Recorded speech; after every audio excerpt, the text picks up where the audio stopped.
اور حضرت علی کا نکاح پڑھایا تو اس کے بعد یہ دعا دی آپ، اللہم اسد جدہم واجمع شملہم وبارک علیہم واخرج منہم ذریۃ صالحہ۔ اور نکاح میں تکلف بھی سنت ہے اور سادگی بھی سنت ہے اور درمیانہ بھی سنت ہے، یہ ساری چیزیں مسنون ہیں۔ ہمارے دینی حلقوں میں انتہا درجے کی شدت، سادگی، تھوڑا سا تکلف کرو، اس سے تو مسجد بن سکتی تھی، اس سے تو 10 غریب لڑکیوں کی شادی ہو سکتی تھی، یہ جملے بولتے۔ ہمارے دنیاوی حلقوں میں خرافات، لاولاب اور منکرات، اس کا نام شادی، وہ بھی غلط ہے، یہ بھی غلط ہے۔ میرے نبی کی زندگی میں سارے نمونے موجود ہیں۔ نکاح کے بعد جب رخصتی کا موقع آیا تو آپ نے حضرت عائشہ، حضرت حفصہ، حضرت ام سلمہ، یہ 3 ایک جماعت تھی، باقی ایک جماعت تھی، ان تینوں سے فرمایا کہ تمہیں پتہ ہے مجھے فاطمہ سے کتنا پیار ہے، میری بیٹی کو دلہن بناؤ، میری بیٹی کو دلہن بناؤ۔ ایک ہمارے ساتھی فوت ہو گیا، کہنے لگا میں تو جڑے کپنا بیٹھی آئی انہیں ٹور چھڑی، وہ اس کو فخر سے بتا رہے تھے۔ پوری سیرت پہ نظر ہونی چاہیے، تکلف بھی ہے، اعتدال بھی ہے اور سادگی بھی ہے، چونکہ تینوں طبقات امت میں موجود ہیں۔ امام مالک رحمۃ اللہ، لیث بن سعد اور امام مالک ایک سمانہ ہے، فقاہت میں دونوں برابر ہیں۔ نسیم میں امام مالک آگے نکل گئے کہ ان کی فقہ چلی، ان کی مصر میں ختم ہو گئی، بہت مالدار تھے، 50,000 دینار سالانہ آمدن تھی، سخیوں کے بادشاہ تھے۔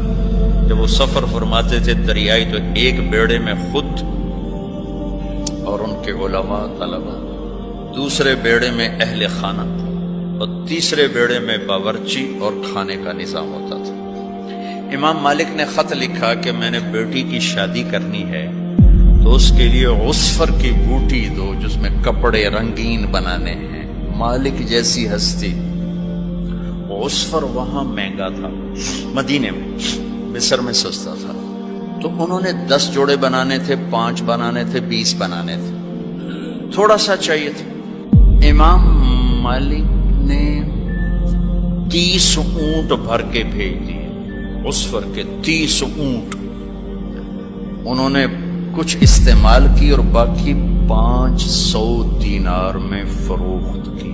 500 دینار جو کروڑ کے لگ بھگ بن جاتا ہے۔ امام مالک نے اتنا اہتمام فرمایا اپنی بیٹی کی رخصتی کے لیے کہ مصر سے زعفرانی رنگ کی بوٹی منگوائی جس سے دلہن کے کپڑوں کو رنگین کرنے کے لیے، تیار کرنے کے لیے۔ تو یہ سارے میرے نبی کے ہی نمونے ہیں۔ زینب کے ولیمے پر سارے مدینے والوں کو کھانا کھلایا گیا، اور ذلیل رضیل اور اہتمام سے تشریف لائے، اونٹنی پر آئے، عقیل آئے، سلمان فارسی آئے، اور آپ نے بڑے عزت کے ساتھ علی کو اندر لے گئے، فاطمہ کو اٹھا کر ان کا ہاتھ پکڑ کے علی کے ہاتھ میں دیا اور فرمایا کہ علی تجھے نبی کی بیٹی مبارک، تجھے نبی کی بیٹی مبارک۔ اور فاطمہ سے فرمایا بیٹی مجھے جو سب سے زیادہ محبوب تھا میں نے تیرا ہاتھ اس کے ہاتھ میں دے دیا۔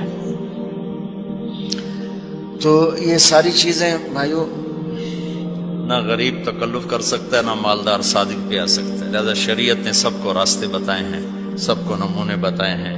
تکلف ہو، نافرمانی نہ ہو۔ حضرت عمر کا گزر ہوا، کچھ شور شرابہ تھا، آپ نے فرمایا یہ کیا ہو رہا ہے؟